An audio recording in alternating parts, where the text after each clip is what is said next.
Hello. Welcome back to my channel, or if you're new, I hope you stick around. Sorry for the slightly longer wait for this part.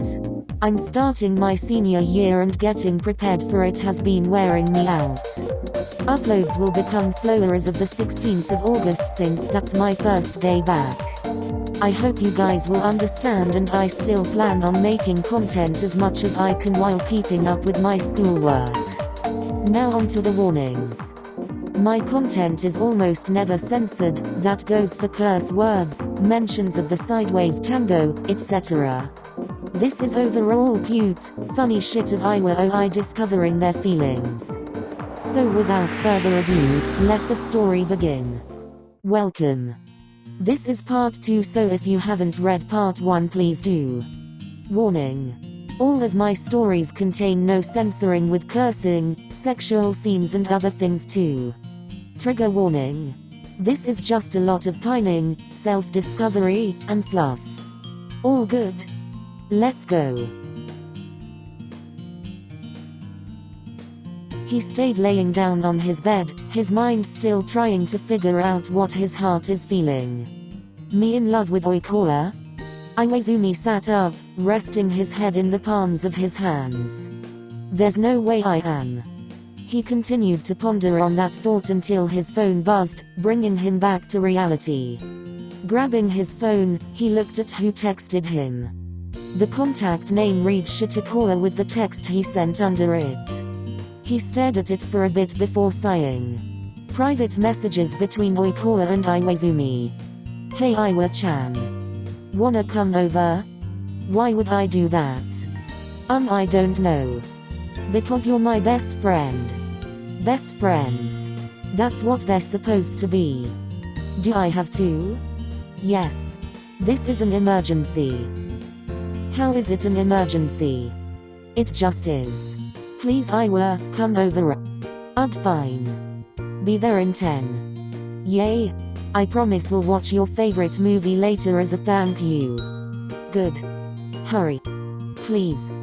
His heart did a flip at the emoji 𝕟𝕩𝕗𝕚 sent, his mind playing an image of the brunette making puppy eyes brought a small smile to Iwaoi's face.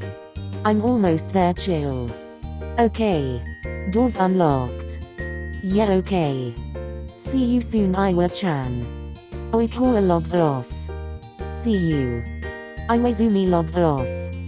A few minutes later, Iwaoi made it to 𝕟𝕩𝕗𝕚's house.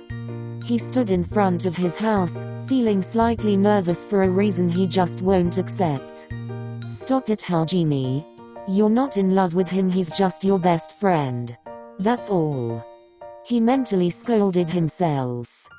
Once he was about to open the door himself, it swung open, revealing the best friend in question, looking at him with a strange look. Are you going to stand there like an idiot, or are you gonna come in? He spoke, resting a hand on his hip. Iwaoi blinked slowly before snapping back. Oh right. He said as he walking in, pushing past 𝕟𝕩𝕗𝕚. The brunette furrowed his brows, looking in his childhood friend's direction, wondering what was wrong. Come in I guess.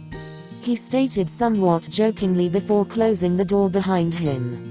𝕟𝕩𝕗𝕚 can tell there's something off about Iwaoi today. He's curious about what could have happened but doesn't want to irritate him.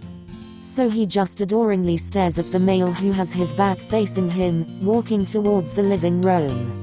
𝕟𝕩𝕗𝕚. The boy snapped out it and smiles at the other brightly. Sorry. He said before clapping his hands together. I'll go get some snacks.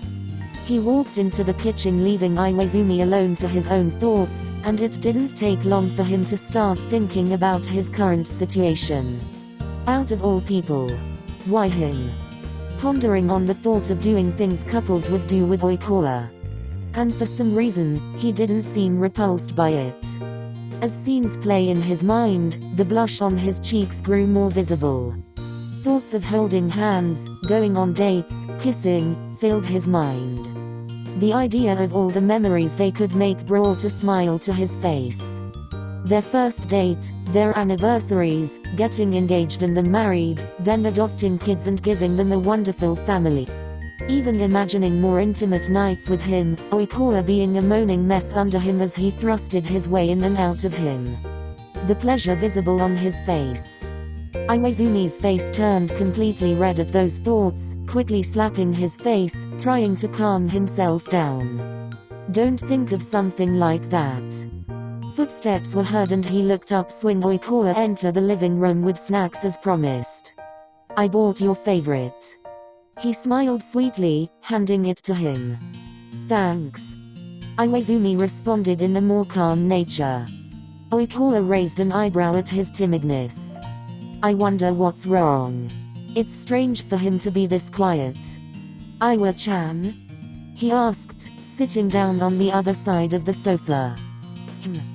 The other hummed in response. Is something wrong?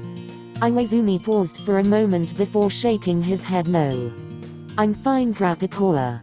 He responded more normally this time, only making the brunette squint at him before shrugging it off. If you say so. Grabbing the remote so he can select a movie for them to watch. Iwazumi couldn't pay attention to the movie at all. Even though 𝕟𝕚𝕚 was sitting all the way on the other side of the sofa, he was still very conscious of his presence.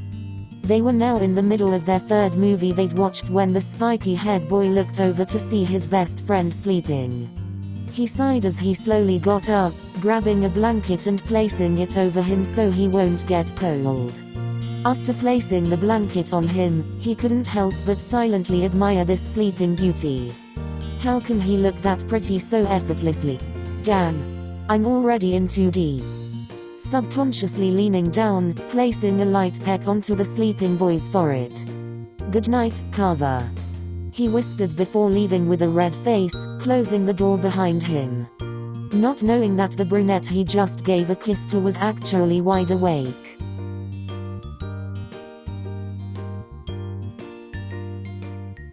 To be continued.